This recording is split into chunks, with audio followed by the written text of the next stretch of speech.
landscape how immigrants are integrated in our nation's capital and the challenge they face is not, that was the one before, I'm sorry, that was the first panel. The second panel is Civic and Political Leadership, from the shadows into the State House. And I think I'll start by introducing who the panelists are, and then we just go on into the question session. To begin with, we have Ana Sol Gutierrez, who is a Maryland House of Delegates member. She made history as the first Latina to be elected as a Maryland state legislator to the Maryland House of Delegates in November of 2002. Yeah.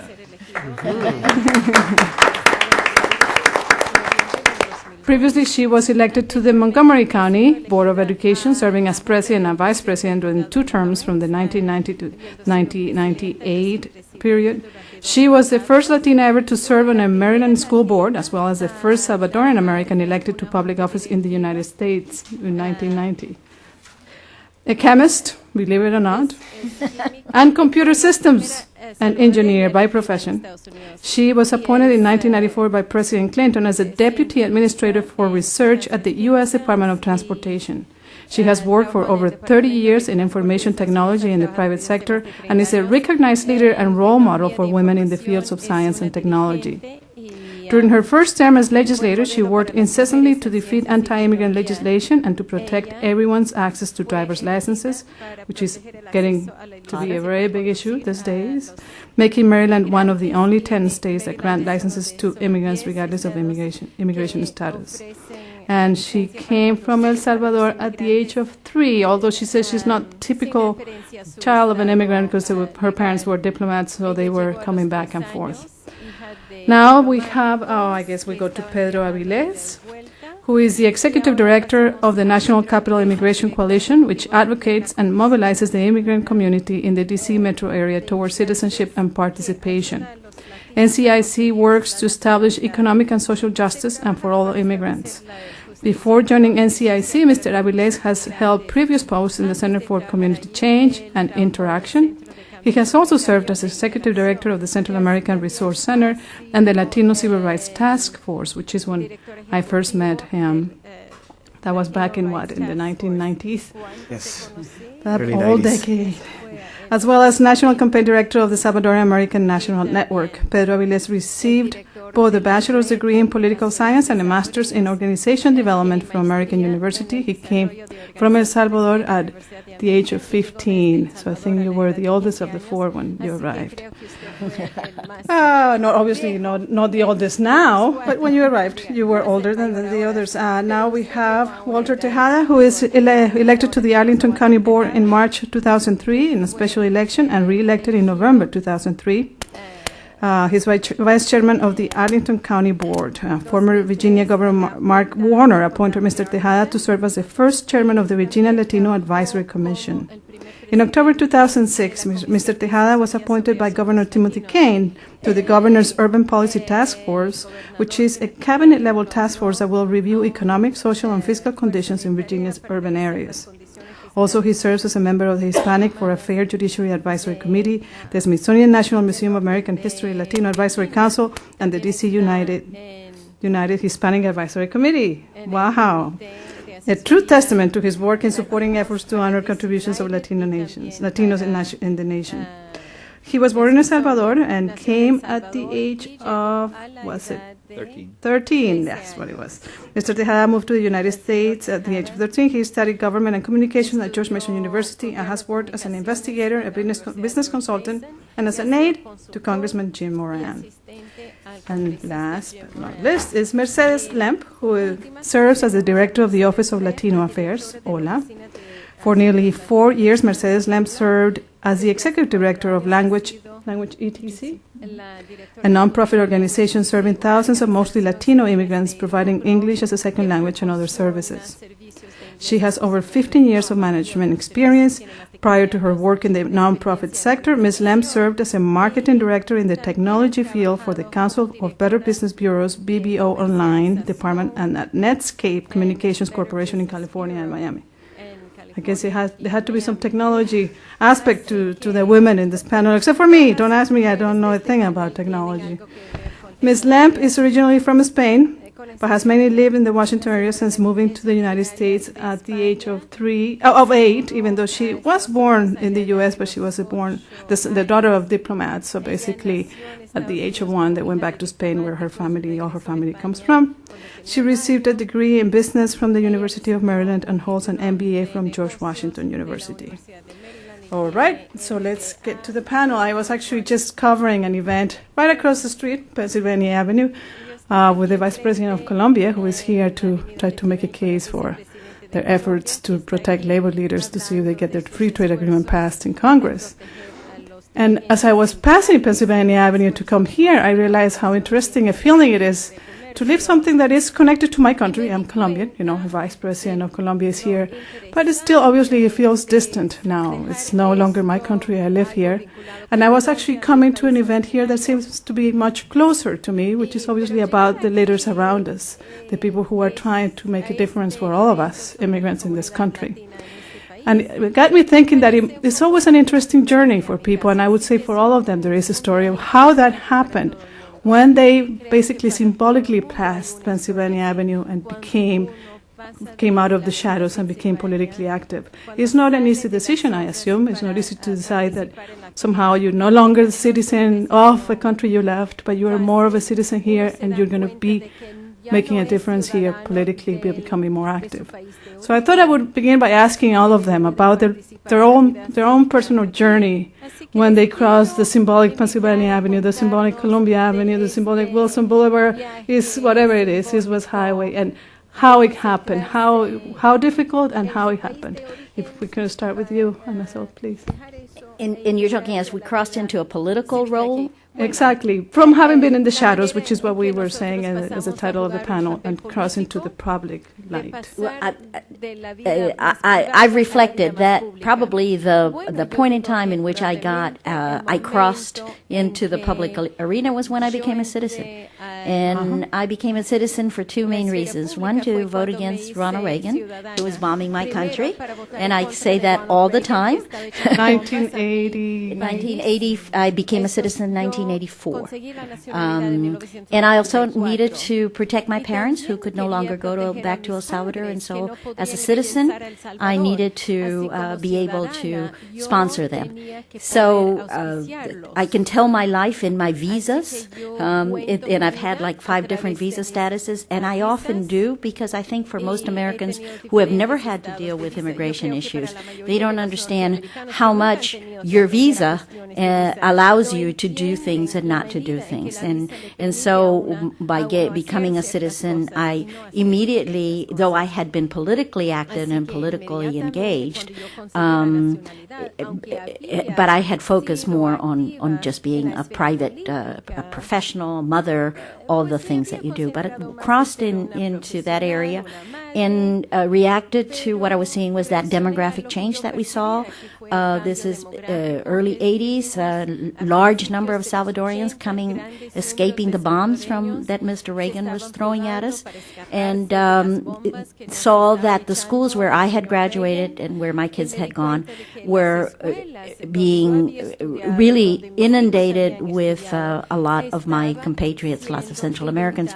Decisions were not being made in their favor. We really, I think, to this day have a 2-tier system, one that works for middle-class kids, white kids, and one that doesn't work for Latinos. And so I got involved, ran for office and school board, served there. My night job was education policy, and when I saw that a lot of decisions were being made at the state level, I then decided to also run for state office. So in a nutshell, that's what happened to me. Pedro. I guess the start of my journey into civic life, I guess started with a process that's still going on in the city, and that is gentrification. I used to live in Adams Morgan. At that time, most of the immigrants would come via Columbia Road, and I was one of those. As gentrification started moving up from DuPont Circle to Adams Morgan, my building got notices. You gotta move because we're gonna make them condos. So we organized within an organization to pretty much fight the landlord. What year was that, Pedro? 1970. I got here in 1974. That was 1976, 77. You were 17? You were a kid. Well, but I was just being evicted with everybody else. And I was the rebel rouser in my family, in essence telling my mom, we got to put up a fight. And that's pretty much how I became involved in community affairs. And then at the Latin American Youth Center, became a participant, got involved in the board of directors. Then I did some other work with mostly Puerto Rican leaders at that time. They were the established leadership in the community, and it was under their wings that I had a taste of community involvement, and also the background in terms of international affairs. Is the war in El Salvador. So we have a lot of Salvadorians and Nicaraguans and former Chilean exiles that were fleeing the Pinochet coup, who also came to the neighborhood. And they were the ones who, in many ways, inculcated many notions of justice and fairness and fighting and so forth, which I still carry. So thanks to them, I'm here honored to be with two other Salvadorians who hold elected office. And but that's in a nutshell how I got involved in Thank you, civic affairs. Pedro. Walter. I think my case is a little bit more reactionary. I guess we all have that maybe in common. But when I came to the Washington, D.C. area in 1987, lived on 16th Street between U and V. And, I had come from New Jersey, where the older Salvadoran I knew lived 12 miles away in Princeton. And I lived in Trenton, New Jersey. So I came to D.C. area because there were job opportunities for me and relocated. And so what I noticed when I came here was that, geez, there are a lot of people who look like me in the Washington, D.C. area. A lot of my country folks, and I noticed that also the huge Latino population from all backgrounds, a very diverse area. But I also noticed that many people were being taken advantage of. Unscrupulous lawyers charging, hundreds of dollars, sometimes thousands for simple forms that anyone who reads a little bit of English could figure out. And that's just some example. Denying people information on housing and education, parents being afraid to participate in the schools and all that stuff. So I just started getting a little fed up, excuse the expression here, and thought that I needed to do something about it. In 1991, during the Mount Pleasant riots, I lived on 16th Street, and from the third floor where I lived at the Brittany, I could hear the rumbling of the buses, while the police officers were there overnight to keep them cool because it was a hot, happened in the summer. And I was just becoming aware of all these things, the frustration boiling up. And I always said, well, somebody needs to be doing something about this. We moved to Arlington in 1992. And there I got involved in an organization called the League of United Latin American Citizens, LULAC, the local chapter. And we focus on leadership development and organizing public forums with business leaders, and then also began to focus on voter registration. I already was a citizen, and I realized then, if we really ever going to make a difference, more people just need to become citizens. Forget about this, I'm going to become a gringo, and I forget about my roots now. I started realizing, but a lot of people didn't at the time, that if you become a citizen, you actually have more power and actually can influence here, and you can influence there, wherever there is. So it was just a matter of accumulation of a lot of things. I also began to understand that political leaders make important decisions which sometimes cannot be excluded from. I was fighting from the outside and challenging school board members, county board members, and other type of elected officials about their positions toward the Latino community in particular. And I think accumulation of all of that, people asked me to get involved in political campaigns, and I would select those that I felt supported my views, fairness, and my philosophy is rooted in the principles of social and economic justice. So I always look at whoever has a position on an issue from that perspective. And so I would support those that have those positions, and I gravitated. For me, and I respecting everyone's political affiliation, it became crystal clear that the Democratic Party was the one that I would need to be involved in. And so I hope those elected officials get elected. And so, thank you, Walter. I know politicians can go on and on, particularly when they're running for office, but nobody here lives in Arlington, so don't worry. They won't vote. You can never assume anything. Anyway, but I do want to get to other questions, so let me go to you, and then we move on to other questions. I didn't realize, but I guess we were all neighbors at the same time, because I too lived on Harvard Street between 14th and 15th Street during the Mount Pleasant riots. And it was also an event that kind of triggered my passion. I grew up, when I came here, I grew up in Bethesda, and I wasn't exposed to really the Latino community that I work with now. I moved to D.C. to go to GW for my master's degree, and when I started to see the Latino population in D.C. and realize that how they were living, and then going through the Mount Pleasant riots, that really inspired me. And being idealistic and young at the time, I thought, well, you know what? Most of the immigrants that I speak to don't necessarily want to be here, but they have to be here for either political reasons or economic reasons. And I thought the best way to address this issue is to get to the root cause and work towards political or economic changes in their countries. And so my hope was to get an MBA and do something to help the countries. And of course, that was very idealistic. And I sort of had jobs that sort of took me that route. But in the end, I came back and I was working as executive director at Language ETC, and I quickly realized that it's much harder to do that, and we have to deal with the population that we have, and they're not going anywhere, and people are going to continue to come. So we need to make their lives better here. And so that's what inspired me to have the position that I have now, and also the love for Washington, D.C. And I'm just so grateful that Washington, D.C. is a very welcoming place for immigrants. Great. All right. Here's the next question, which maybe some of you have answered somewhat, but let's see if we can target it directly, which is, where does the activism normally begin? With nonprofits or mainstream organizations, or attending marches, immigration forums, joining school boards, or other mainstream organizations? Is there one similar path, or there are as many paths as there are individuals? Go ahead, Ansa. I think it can start anytime and anywhere, and I really encourage it for it to happen. I remember getting elected to my class office in 6th grade. And I think that's where it started, seriously, because you know what? I learned the skills. Robert's Rules of Order. You know how to run a meeting. You know how to organize. You know how to fundraise. And as you go along, then you need to have those skills to be empowered in your activism. And I know that sounds boring, but I think that that's what's lacking in much of our community, that we don't come to organizations with the kind of discipline and the kind of skills that I think are necessary to be effective advocates. We're social beings as Latinos. We can come together for a great party and for a fiesta and for humanitarian reasons. But for working with the mainstream institutions, with government, there are processes that need to be understood, and there's things that work and things that don't work.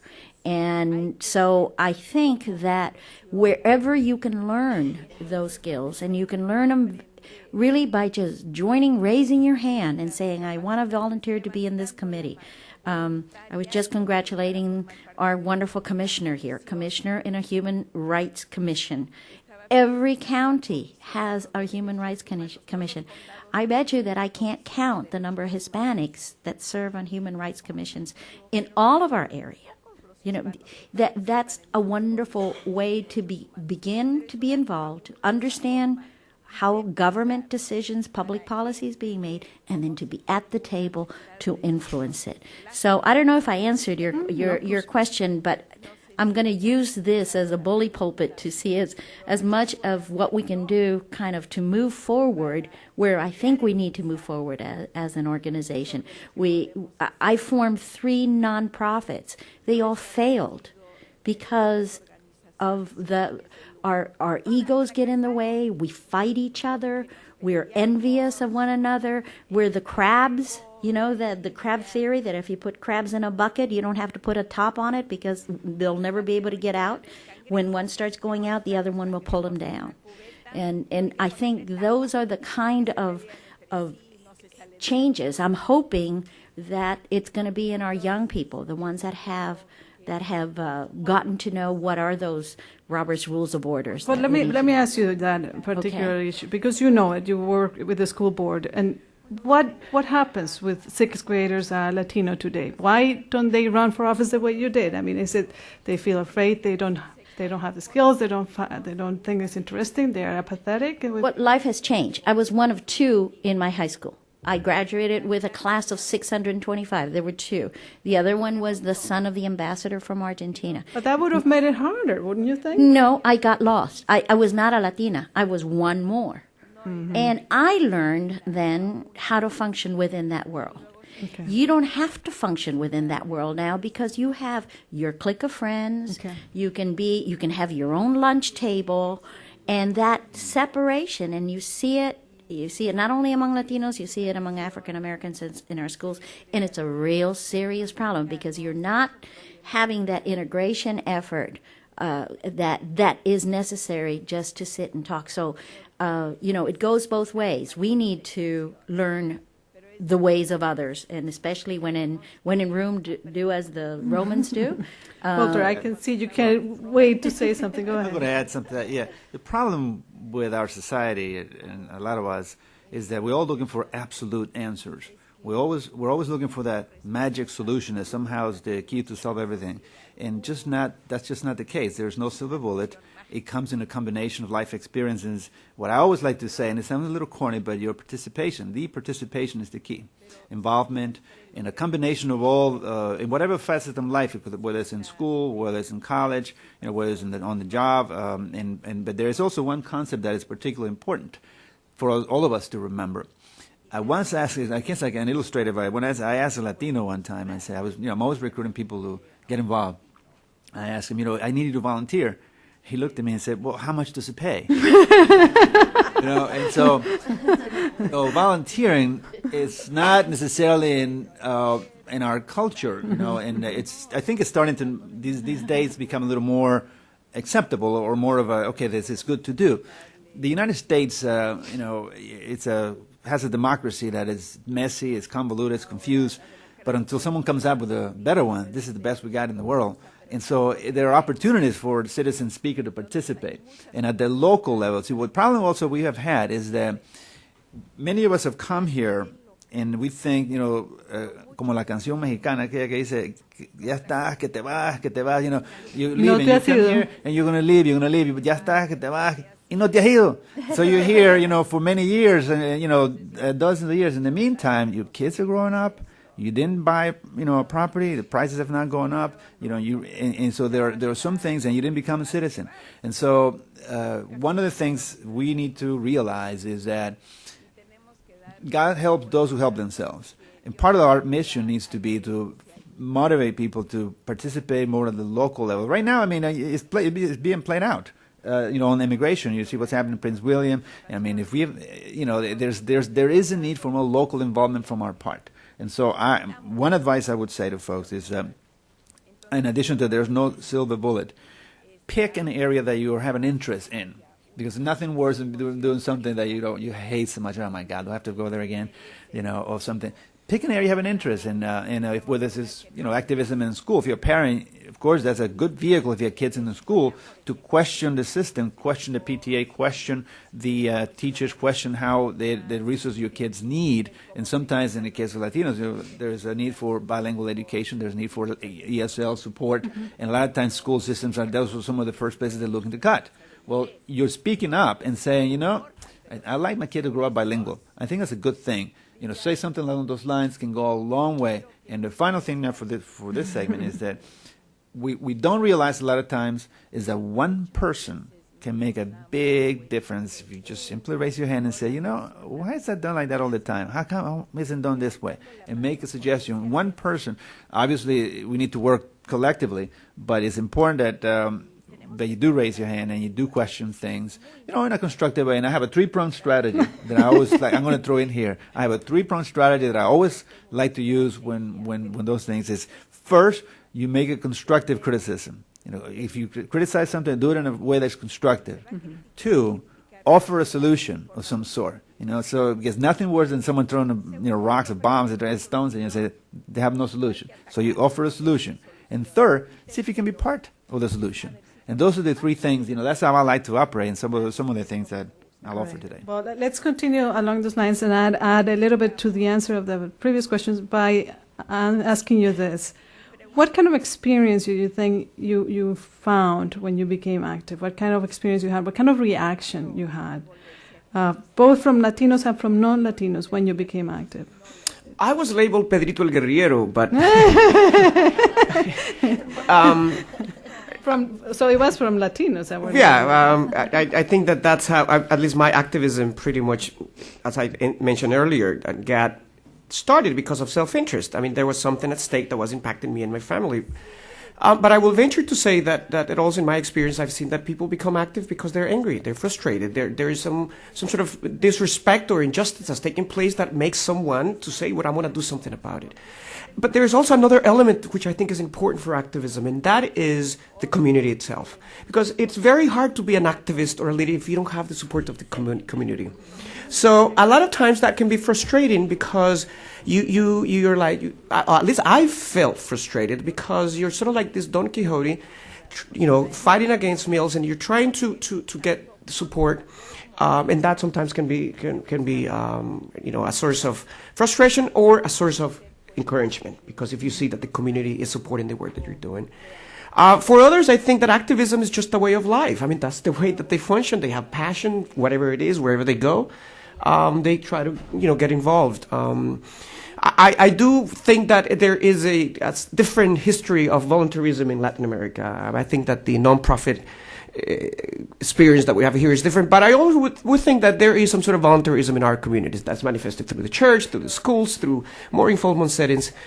Here is learning the new moves, the new territory, how you do things. But those are some of my insights regarding that question. Well, I wanted to reflect a little bit on the last question, too. I like to point out to people that our Mayor Adrian Fenty of Washington, D.C., actually served as a neighborhood association president and also served as a neighborhood advisory neighborhood commissioner. So one thing that I tell people is, look at his path and how he came to office, and it's possible, and that's a great place to start with the ANCs, because oftentimes these seats aren't even contested. There's not that many people that want to run for ANC, and that's a great way for us to start. And then we're also encouraging getting involved in the PTAs for, not just for civic participation, but because education is such an important issue. In my position, being civically engaged and political is a little bit of a balancing act, because I'm representing the mayor, but I'm also representing the Latino community. So sometimes it's, what I find is that the community wants to see aggressive change, and they have an idea of how and when it should happen. But again, it's back to the system, working through the system, and looking more long-term is the issue that I run into. Okay. Well, let's move on to another question, and it doesn't have to be only about DC. I know the question was presented as such, but what factors have promoted or prevented DC immigrant activism? What are the advantages and disadvantages to becoming active in the nation's capital or close to it? How important is the role of immigrant Latino activists outside the Beltway for what you do? So I don't know if any of you want to go ahead. Well, I'll jump in real quickly. I really think that the focus has not been in D.C. I really think that the focus has been outside of D.C. And I think it started with those sparks of the riots. But you saw it in the demographics. People moved out, and they moved out to Montgomery County, which is, a county that I represent. I think primarily for schools. I mean, it's the same family values that move anybody. I want to have if I can buy a house, if I can have a better quality of life, I'm going to move. The jobs, but I think primarily the schools were a huge attraction, and you can actually trace it with the demographic change that we saw in our school systems, and that data is there. You had other questions. What is the advantage or disadvantage of being active in the United States Capitol? Does it make it easier? It's the only way to get power, and I think power is the only way that you're going to be able to change things. So you're not going to get it by sitting back and letting others take the table, and nothing could be clearer than what we see happening here. I am delighted to see what happened at Prince William. Though the vote was a horrible one at 3 o'clock in the morning, there were thousands of people that for the first time stood in line, knew what the process was, signed up to testify. I mean, I'll tell you, I served 8 years on the school board, and what Pedro said about being there as a leader, here I was at the table, and I could never say, my community wants better ESOL programs, because there was no community even demanding that. You know, and you don't have any credibility. You maybe only can have cuatro gatos, and that's enough, you know, just a few people. But we didn't even have that during 8 years. So whatever I was able to do got erased by whoever came next to it. So what are the benefits? I think it is the only mechanism by which we're going to be able to change what is happening around us, because it's at that decision-making table that we need to be. And I can assure you that what happened in Prince William, and what happening in Loudoun, what happened in elsewhere, would not have happened had we had one Latino back in 1990, 95, when we saw, again, the demographics, the growth. We have long-standing Latinos in Prince William.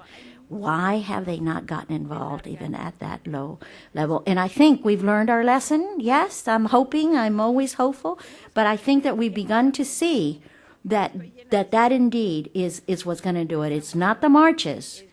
It's the long, sustained effort to make the change whenever those issues come up.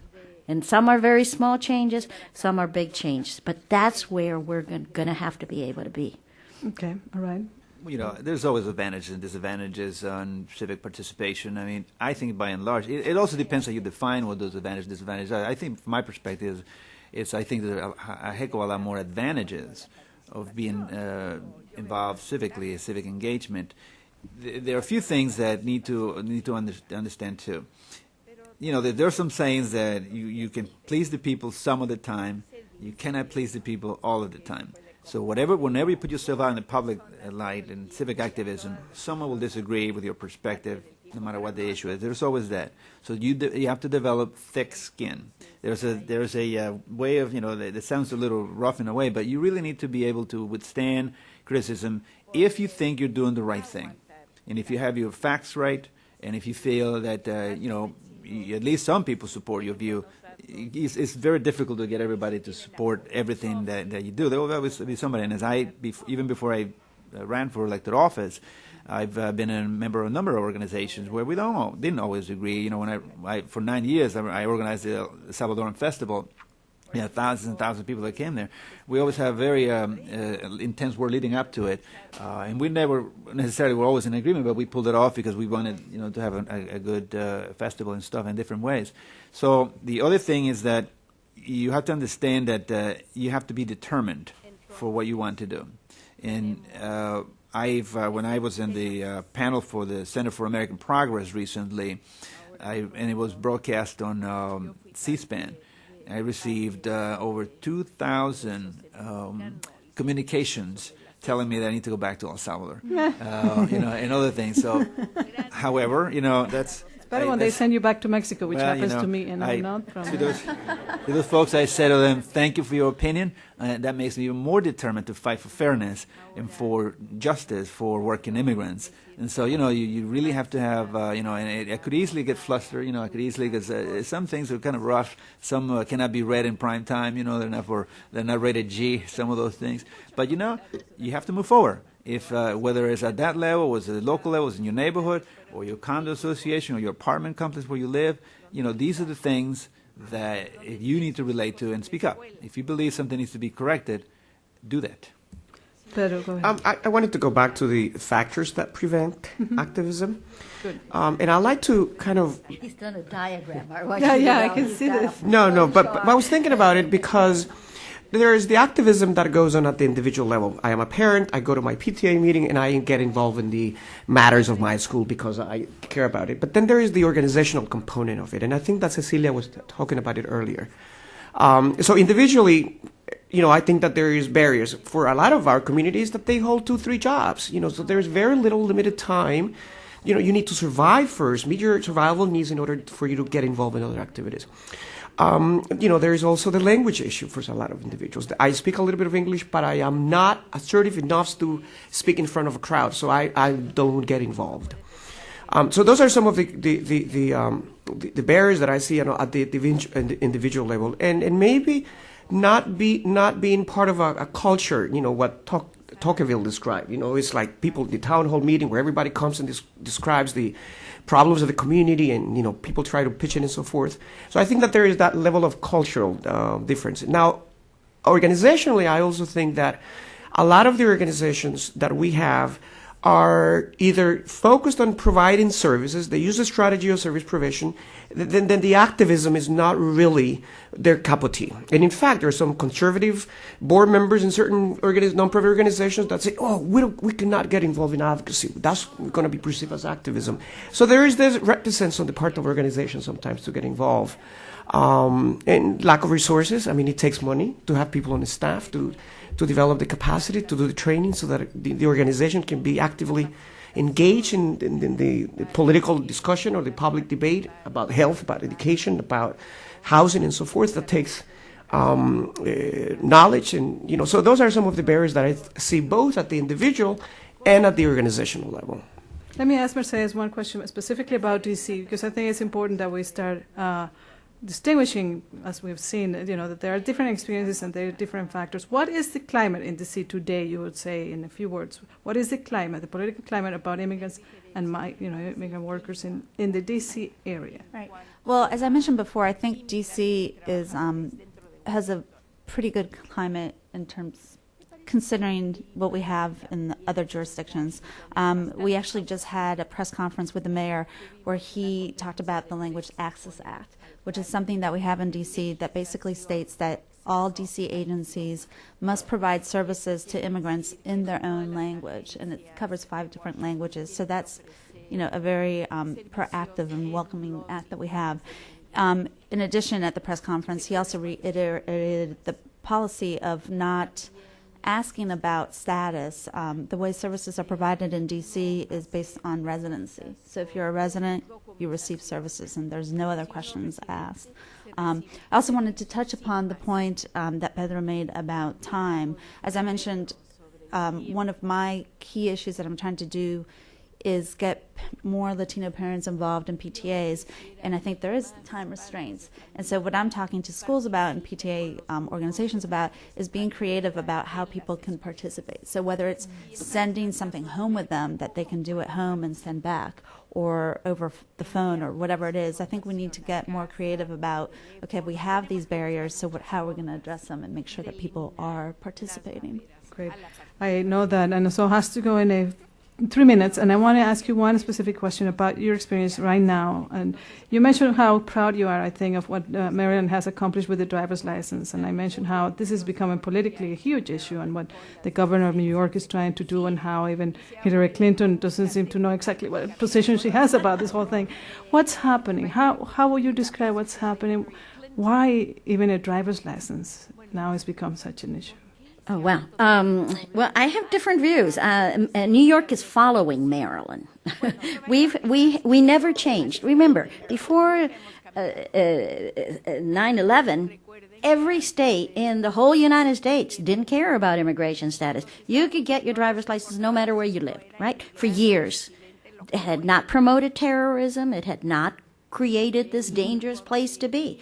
All of a sudden, you begin to see after 9/11 what I think is the takeover of the extremist right-wing groups that use terrorism to go after immigrants, and obviously undocumented. But basically, I think that they really don't want us. They've got histories, and then really encourage everybody to find out who these groups are. But so driver's license became an easy one, because one of the issues that was raised by the 9/11 Commission and all of them was that all of these terrorists had 13, 14 different driver's licenses. They had lived in different states, and so they represented driver's licenses.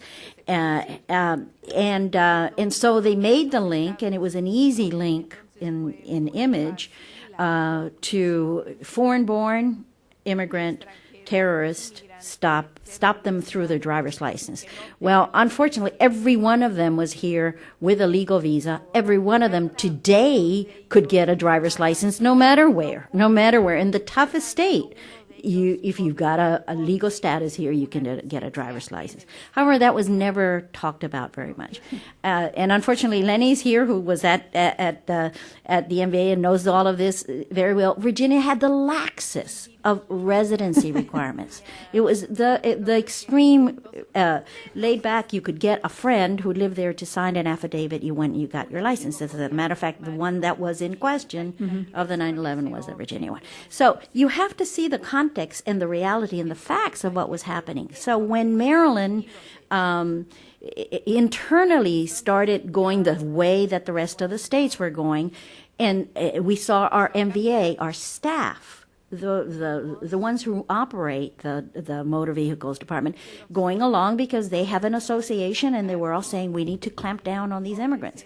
Well, I had just gotten elected, and we had done with Casa de Maryland a wonderful public effort to get what were the 4 things that were most interesting that our community wanted the most. And forget, there weren't even 3. There was 1. They wanted the driver's license to be accessible. And at that point in time, we already had seen the NBA starting to cut back and putting all of these travas and complications. But once you know the law, they don't have a right to do that unless we, the General Assembly, pass a law and change what was currently in Maryland law.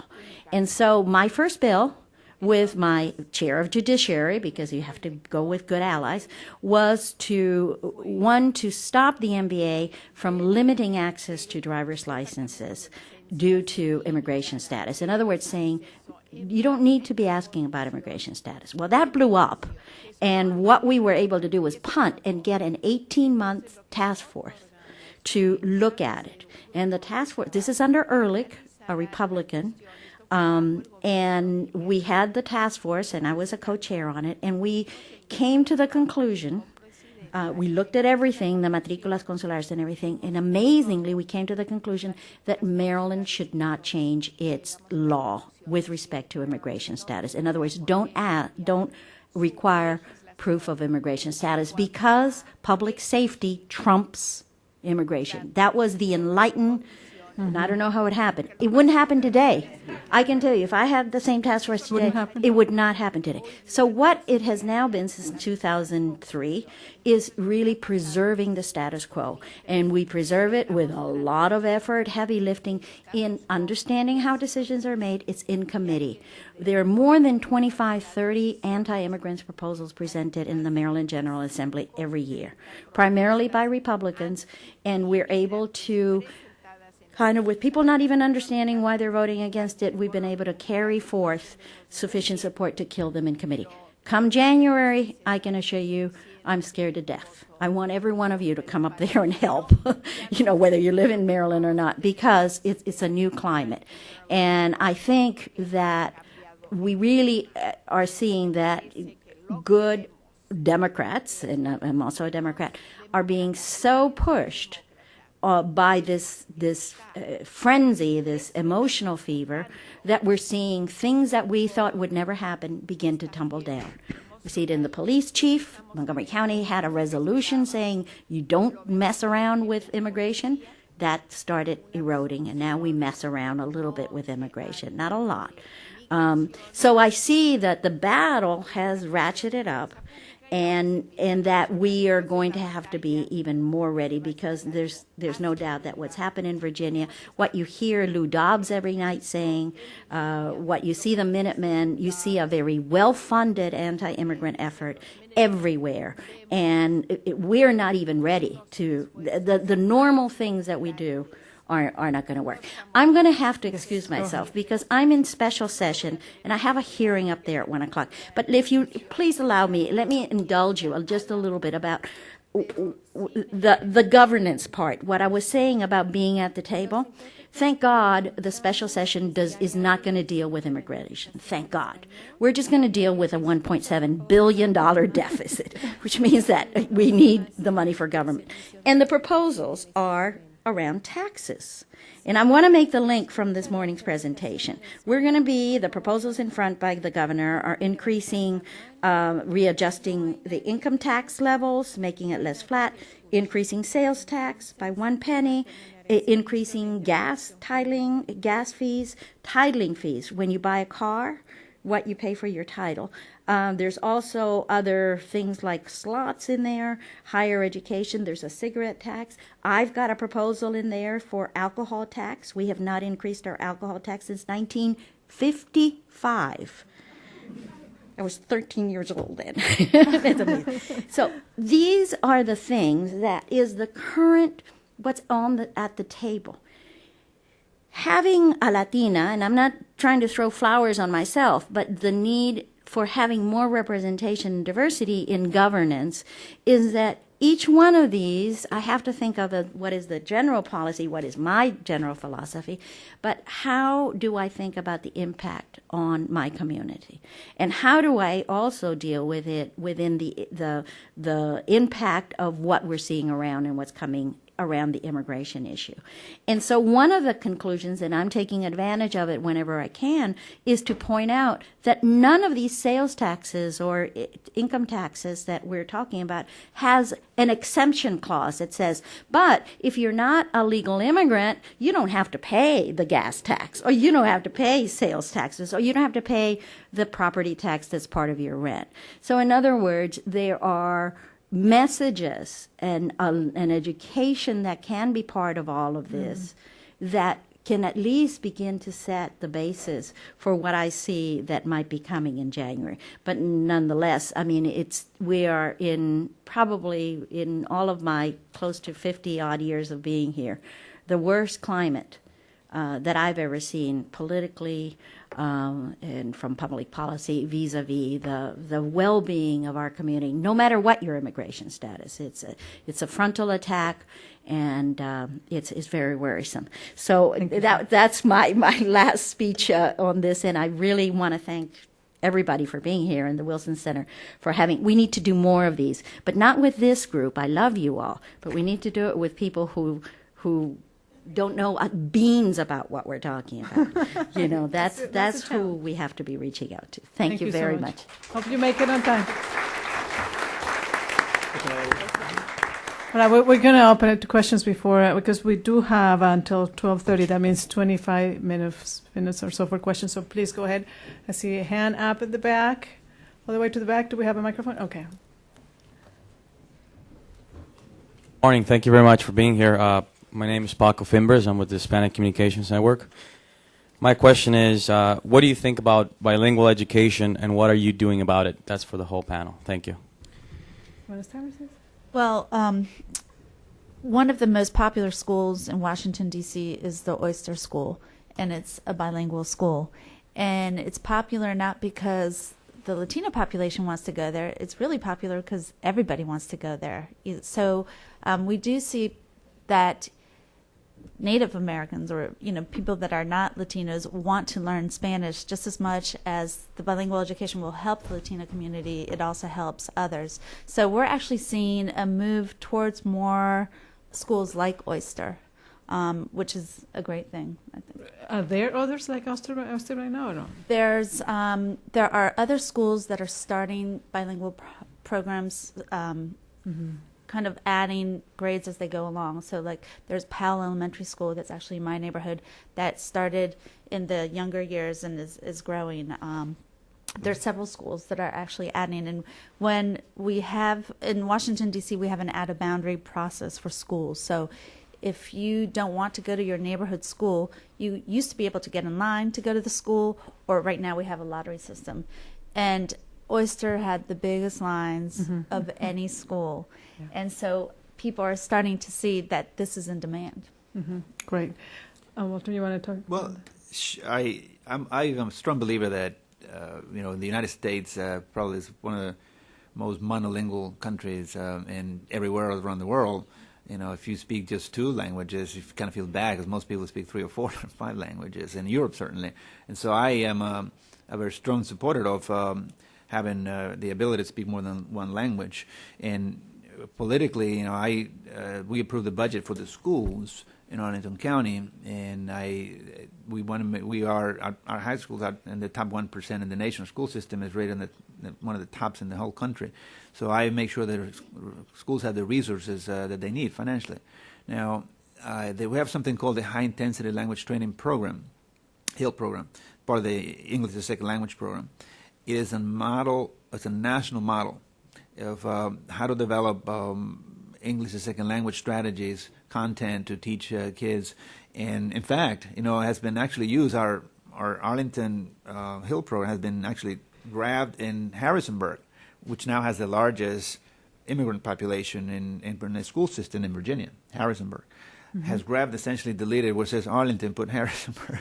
So try to create, duplicate what we've done in Arlington. So I'm a strong believer, and there's something else. We have so-called immersion programs, highly competitive also, very competitive. It's furious competition to get into these programs where half of the classes are in English, half of the classes are in Spanish. And, I just end with this, on this question of when I was at Loman's Plaza, a Latino restaurant eating, and I see this blondie walking around, asking for orders in perfect Spanish. I'm sitting there with a few Latino friends. And I said, well, she came over to us, and I asked, can we order? And she said, oh, yeah. I said, ¿Qué van a comer? Empieza a tomar takes perfect Spanish. And she started to walk away after the order. And I said, well, excuse me, where are you from? And she goes, Arlington. And I said, really? And I said, yeah. And she went to a Key Elementary School program. We have for kids. She went to through high school immersion programs. And so her Spanish was perfect. And she specifically wanted to work at a Latino restaurant so she could participate. So it pays off. I mean, this young lady will have a career where she speaks perfect English, perfect Spanish, and who knows what wonderful opportunities come her way. So I'm a strong supporter of bilingual. Yeah, I relate to that question because my kid goes to Western. And I actually stood up, camped out for about 3 nights before I could get my kid in about 6 years ago. And one of the things that we did, actually I'm so pleased to inform you this, is that we expanded Western from 6th grade, from pre-K to 6th grade. Now it's up to 8th grade. And I was actively involved in making sure that happened. So with the support of the previous superintendent and now with the mayor taking over the school system, we think that we are in the process of making it even up to expanding it to be a senior school so that a student can go from pre-K all the way through 12th grade. I just said real quick that if you want to know more about bilingual education, there is a person in this audience right now who's a master on those things. And if you want to ask her any questions about after this is over, Emma Violen Sanchez, who's quietly sitting on the front here, you can ask her more questions about that. She's a whiz on bilingual education and ESL programs. Thank you. Let's take a few questions at a time so we can get a few more. We'll go in the back right there with the light blue shirt. And then there's another gentleman over here. Then that person over there, and this lady over here. We'll take 4, and then we'll see what happens. Hi, my name is Michael Bustamante. I'm from the Council on Foreign Relations. We heard from, I think, all of the panelists universal calls for greater civic engagement among the Latino population in the D.C. area, but also outside. And I wanted to ask about sort of the intersection of these questions of civic engagement with transnational activity.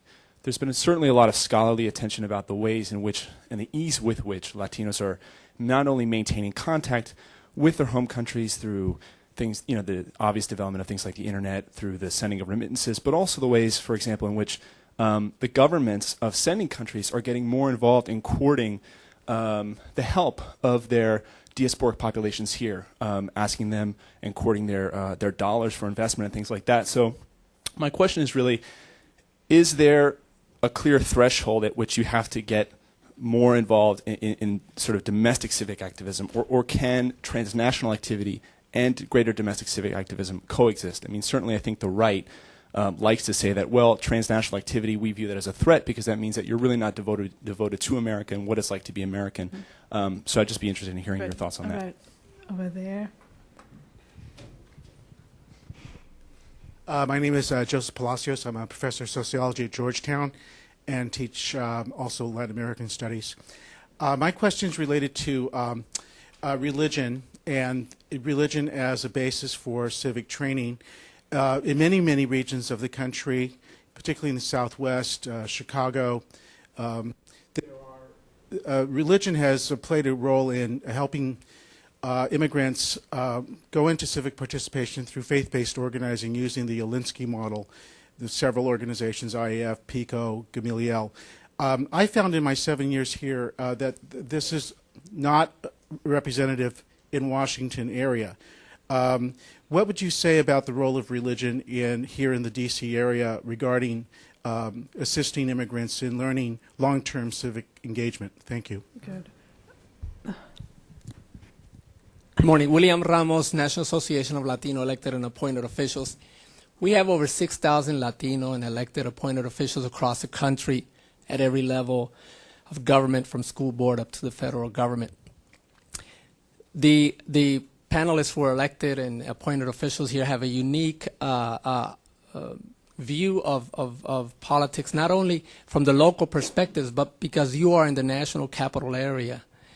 You also are intertwined, almost even if you don't want to the national debate.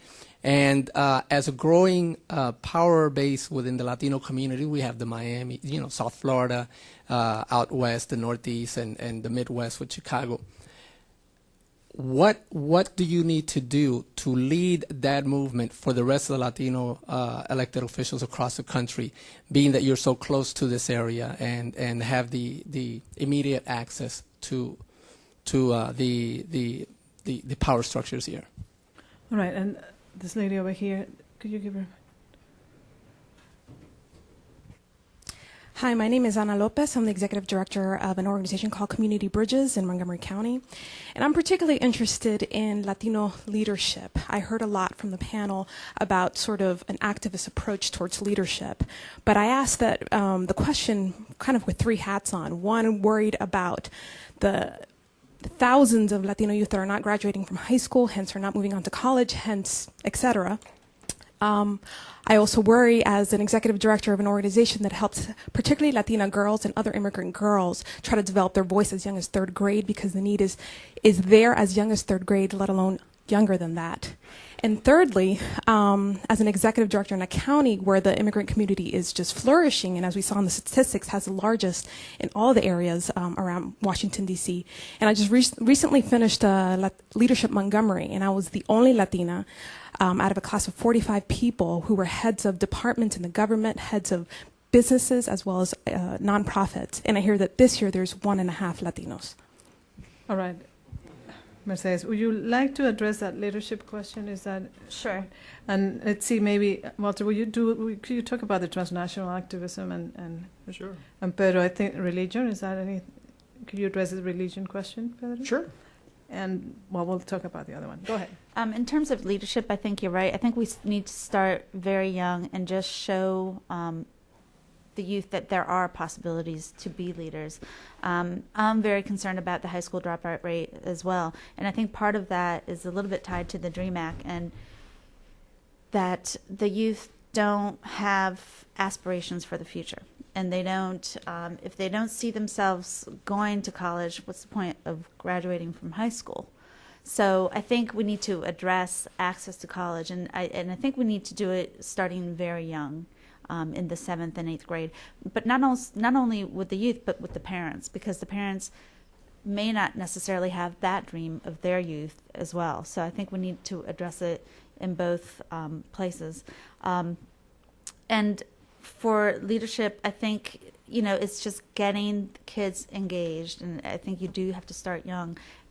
All the different types of engagement that we were talking about, whether it be community meetings that are in the neighborhood, focusing on an issue that's particular to them,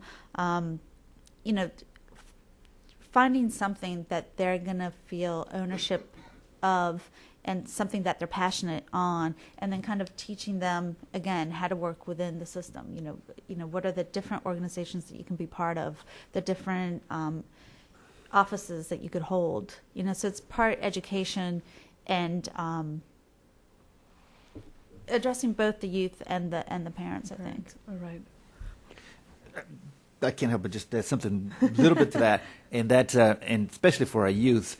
There are a lot of times, I started something in Arlington I call attention to prevention, which is to keep kids from joining gangs. I want nothing to do with suppression at all. That's the job of the police and so on. So I started a movement on that. And one of the things we're doing is matching so-called at risk Latino kids and engage them in a program with people who already know the culture. Mm-hmm. We struck a partnership with the Hispanic Community of Virginia, Greenbrier Learning Center, and the county government and the schools to get kids into, we don't call it a gang prevention, we don't associate the word gang, but it is a gang prevention, but we call it a leadership development. And so we get kids to brainstorm, like you do in normal workshops and stuff, and then they come out and present, they speak up, they develop self-esteem, their parents get involved, they do similar things. So there are ways of doing to address it without necessarily saying, oh, you're being put in a corner that you're at risk.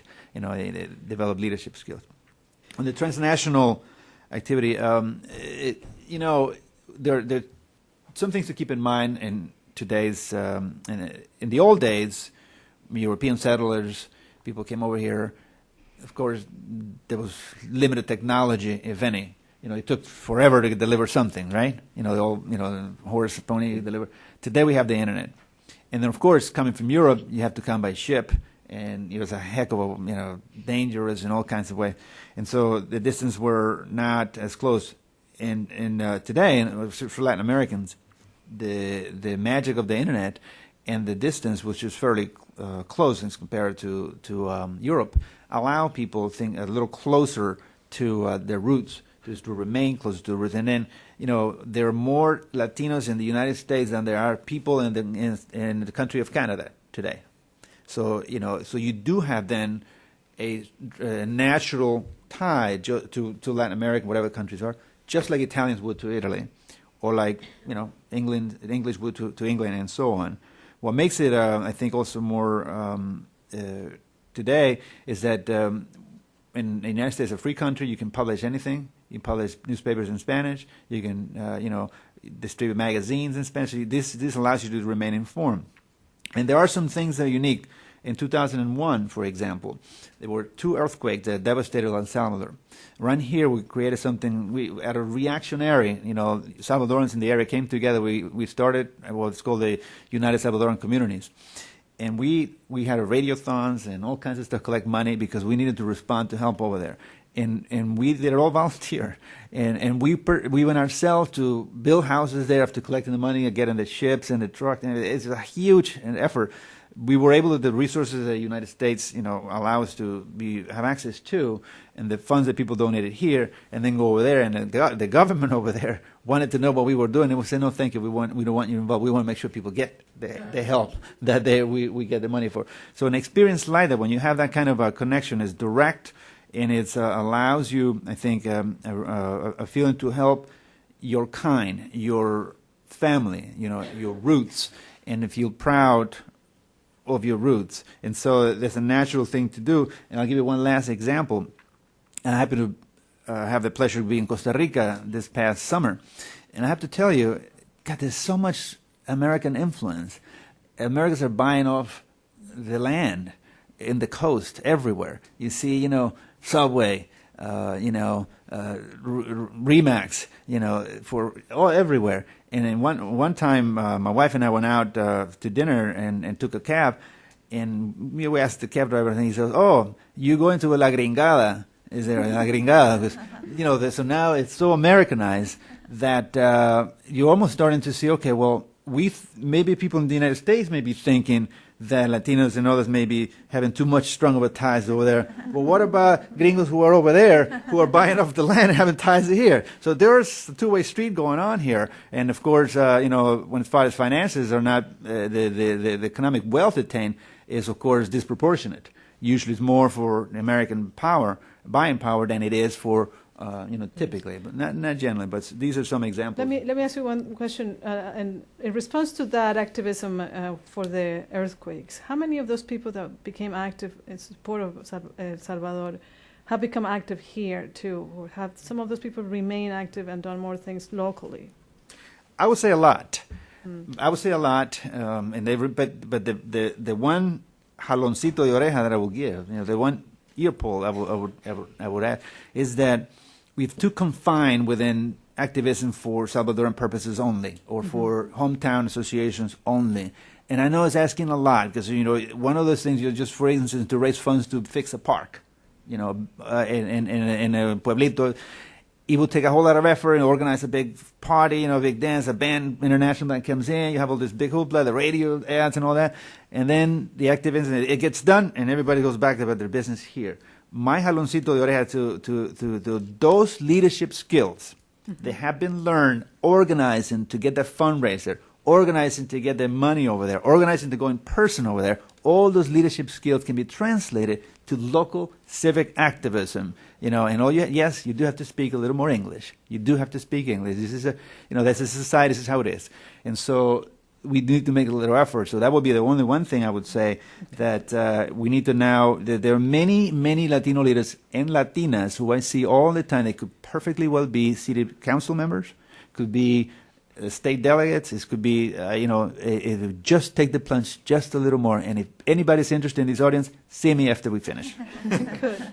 Pedro. You wanted me to talk about the question about the religion, right? As I understood the question, it was the role that the religion plays in advocacy, and I think that there was a contrast that was made with some other traditions in the Midwest. I would say that yes, the religious activism, the way that you described it, a la Saul Alinsky model, where power, actions, and reactions, and so forth, I don't think that there is that much of that organizing going on here. There is one model, which is also the Industries Heirs Foundations. They try to, I think that they still have an effort that involves the Latino community. By and large, I would say that the religious communities here, this main role is probably to save souls and to provide basic services, to provide some sort of safety net. We've experienced in our communities, when recently arrived immigrants come, they go to churches, a lot of them are Protestant churches, and they join because they're, from one way or another, looking for some sort of spiritual outlet, but at the same time because the churches become a safety net for jobs, for providing them with the basic necessary clothes or lodging. But I haven't experienced organizing like the networks that you mentioned, Pico and Gamaliel, that in fact have a theology of bringing about justice by engaging the community and dealing with issues of power and confronting the authorities. And I think that for our community, that's still a little bit too confrontational. And maybe there is something with the remnants of fear that we might still harbor from the experiences that we had in our countries, where advocating and going against authority could also have very consequences. So yet I hope that we move in that direction. I think that it will take some work understanding how community organizing is being done. I think is one of the most efficient ways of organizing, because you're dealing with congregations that actually move hundreds and thousands of people. We're not there yet. So hopefully in the next few years that could be a challenge that we can take on. Okay. Can I respond to the question Willie asked about? Sure, about DC sounds great if you want, and we'll take a couple more questions and then we'll have to. Yeah, because it really brought up an excellent question about how do we penetrate the power structure, and how to. The one word first to remember is coalitions. We have got to get out of just thinking we can only work with the Latino groups. We can only work. If you're Jewish, you only work with the Jewish community. Or if you're African American, you only work with African American. We have to think of coalitions. There's a long list we can make of all the things we don't like about one another. Huge long list. We're all imperfect. We have all kinds of problems, right? But there is a list we need to be willing to do and create is the one we do have things in common. Education is usually one subject comes out that everybody wants a good education. We can unite around that subject, fine and so on. So we got it. The challenge for us to find things that we can relate and that we have in common. And Nanleo is not just an excellent, I think it's an outstanding organization that gives Latino elected and appointed officials the support network that they're needed. And I experienced it personally by having resources from Aleo that can help me in Arlington County and in other places, and being involved in other coalitions. And the key here, we are in the spotlight because we do have CNN's headquarters here. I did go to the CNN studio there near Union Station while Lou Dawes was in Atlanta somewhere, whatever the heck he was. And we went at it. I don't know, some of you may have seen some of that. If you ever want to have a good laugh, take a look at that. Because he kept saying things, and I said, the first thing I said to him, Mr. Laugh, no human being is illegal, all right? So we went out back and forth. We are in an area that is, the Washington Post is very influential. And it's the other thing, too. We have got to learn to work best, to work better with mainstream media. And that's an important concept, because too many times we invite El Tiempo Latino only, which is a great paper. We invite too many times, we also Telemundo, Univision, those are great, but we also need to get the message to the mainstream folks so that, what we are advocating is also penetrating those who actually vote or who make decisions or are in power. And so there are ways, a combination of those things. And, frankly, I welcome that we're in that, because we can develop messages here and put points across that will go not just locally but nationally. Sure. Okay. Let's take just a couple more, and then we'll have to call it a day right here in front. Yeah, just right here in front. There's 2 minutes. Go ahead. I have a question. Like you, I'm also an immigrant.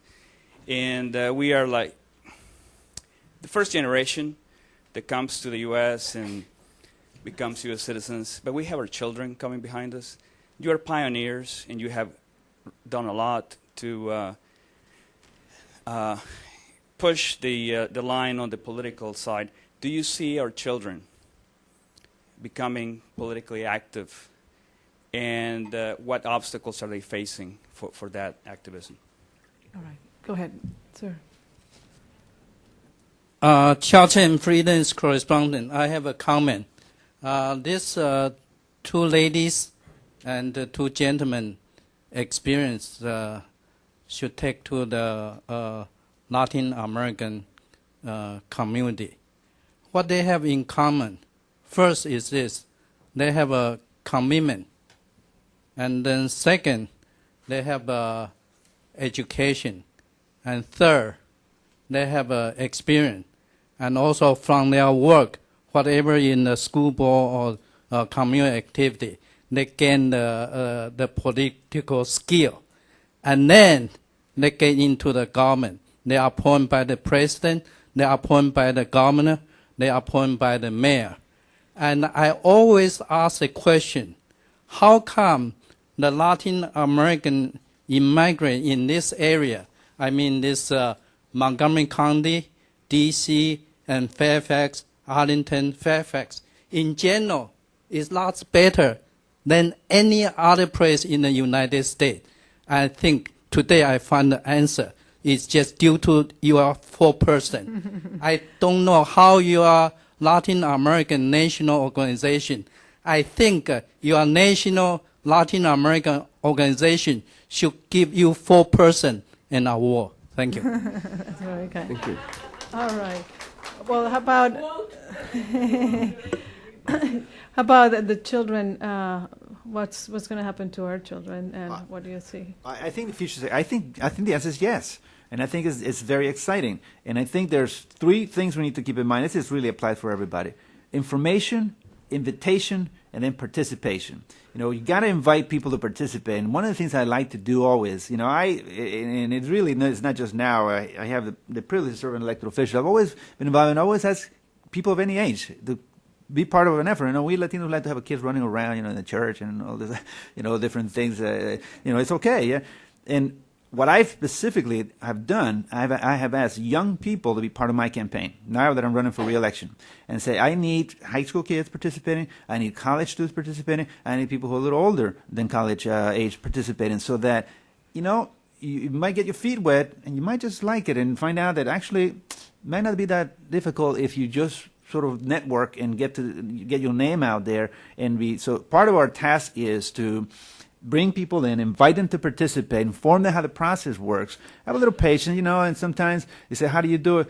You just do it, just like the Nike commercial. You just got to do it. Just find a time. It's young people expresses the interest. It's see yourself in their eyes. When we've grown up and the fire and the desire that we wanted to do. And so it also has to do with what we would teach our kids. What environment are we going to put them in? In your case, Luis, for example, you have a tremendous example to give to your kids. You've been very active.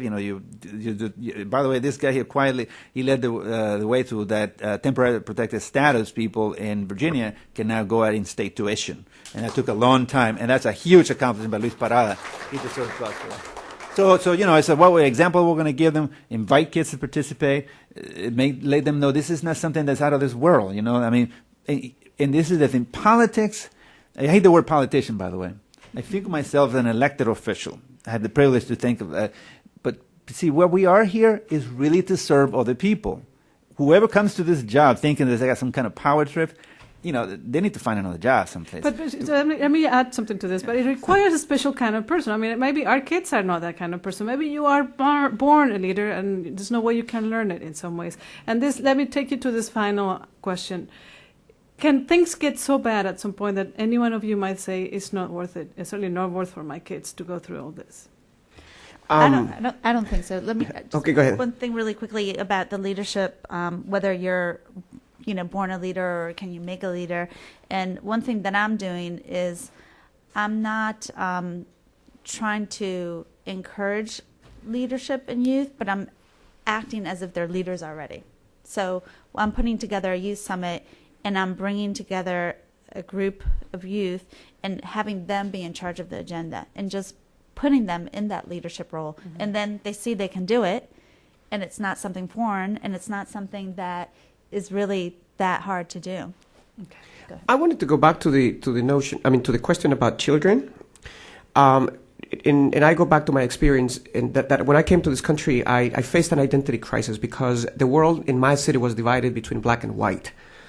And that was sort of like the first time that I was, as a teenager, confronting this identity question. So for me, I have a 10-year-old kid. For me, it's an issue of identity. What role do I play as a parent to empower my child to address issues of identity? Because I think that is going to be at the crux in the next 40, 50 years. We need to have, I think, children who are proud of their heritage, that are proud of being part of a diverse community. And that they are also, and this is what Walter talked about, that are raised with this notion that we need to serve others. I think that for me is what makes me sort of like, okay, that's my challenge with my kid. How am I going to inculcate, and I use that word deliberately, in my child's mind, the fact that he has an identity that he should be proud of, and that he should go and be proud of, that he's adding to this notion of the salad bowl, not the melting pot, but the salad bowl, where you're part of a much larger community. You preserve your taste, your flavor, your identity, and you contribute to serve others. And that's how I see that we should play the role. I would say that. I mean, you asked about giving up. If things get so bad, things can get bad. But in my opinion, they will never get so bad as to give up. I don't know what the meaning of giving up is. You just got to continue fighting.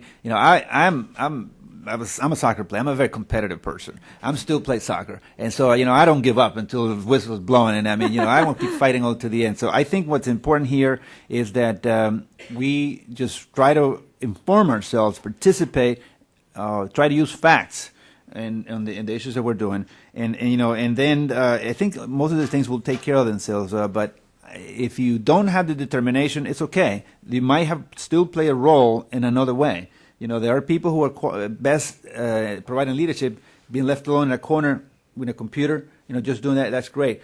Some others can be in front of an audience and talk and make the point and so on, and not feel nervous about it necessarily if you know what you're talking about. So we have different talents for different things. I never give up. I never know what that meaning of giving up. Sure, things can get bad, but the minute we start giving up, forget it. That's when I might turn on the gas, as the old expression used to say. No, there's no such thing as giving up. We are fighting. We're going to fight for equality, for justice, for the principles of the respect, the human dignity, which we put in our resolution, Arlington County, by the way, as the very first paragraph in the positive resolution in support of immigrants. So, for me, I'm just as determined to continue fighting as I was whenever it was. And so I will continue fighting. I advise you, don't give up. There's always something good to do, and somebody's waiting for your leadership and for you to help somebody else so we can be a better society. Thank you. Well, I think that should wrap it up. Thanks, everybody. It was a very interesting discussion. Thanks for your questions and listening. Where is Andrew? I hope so. My husband is a screaming eagle. Yeah. He's had season tickets since the very first game. I'm upset that I can't go to the game.